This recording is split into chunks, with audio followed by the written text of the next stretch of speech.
Ada siswa yang mudah memahami pembelajaran dengan gaya visual, ada yang belajar dengan gaya kinestetik, dan ada yang belajar dengan mendengar atau auditori.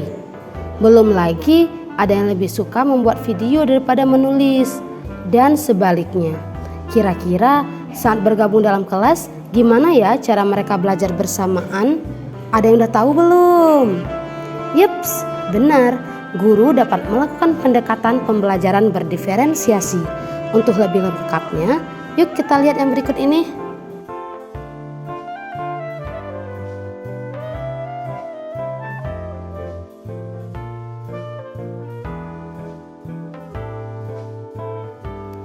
Assalamualaikum warahmatullahi wabarakatuh. Apa rekan-rekan Lun? Semoga kita semua dalam lindungan Allah Subhanahu wa Ta'ala. Oh iya nih, membahas tentang pembelajaran berdiferensiasi. Sebagai guru, kita semua tentu tahu bahwa murid akan menunjukkan kinerja yang lebih baik jika tugas-tugas yang diberikan sesuai dengan keterampilan dan pemahaman yang mereka miliki sebelumnya, atau disebut dengan kesiapan belajar. Jika tugas-tugas tersebut memicu keingintahuan atau hasrat dalam diri seorang murid, nah itu disebut dengan minat. Ada juga jika tugas itu memberikan kesempatan bagi mereka untuk bekerja dengan cara yang mereka sukai, disebut profil belajar. Di awal pembelajaran, murid melakukan budaya positif, yaitu berdoa sesuai keyakinan masing-masing. Kemudian, guru memeriksa kehadiran murid sebagai sikap disiplin dan tetap mengingatkan untuk menjaga kebersihan. Selanjutnya, siswa bersama-sama membuat kesepakatan kelas. Sebelum memulai pembelajaran, dilakukan juga teknik memfokuskan konsentrasi murid dalam pembelajaran dan tentunya lebih bersemangat mengikuti pembelajaran. Guru memberikan teknik pengelolaan kompetensi sosial dan emosional, yaitu pengelolaan diri dengan teknik stop. Murid diminta untuk mengikuti arahan guru sesuai teknik stop, yaitu stop atau berhenti. Hentikan apapun yang sedang dilakukan.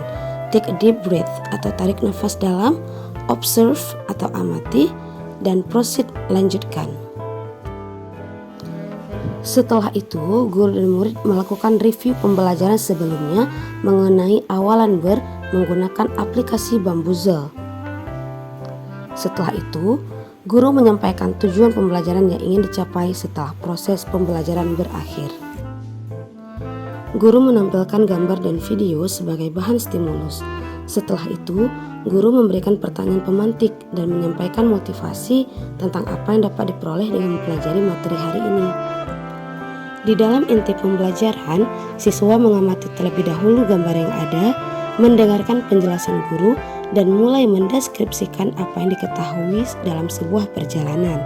Itu loh yang disebut dengan diferensiasi konten.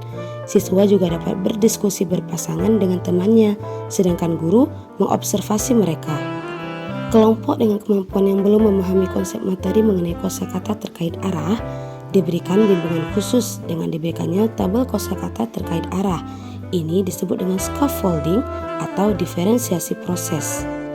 Bagi yang masih belum terlalu memahami, akan diberikan penjelasan lagi di video. Ini juga salah satu diferensiasi proses loh. Guru juga meminta siswa untuk membuat tugas akhir pembelajaran dengan cara yang mereka sukai, boleh berbentuk tulisan, audio, maupun video. Ini disebut dengan diferensiasi produk. Lalu di akhir pembelajaran, murid dan guru melakukan refleksi diri tentang belajar hari ini. Wow, menyenangkan sekali bukan belajar sesuai dengan minat murid? Terima kasih sudah menonton.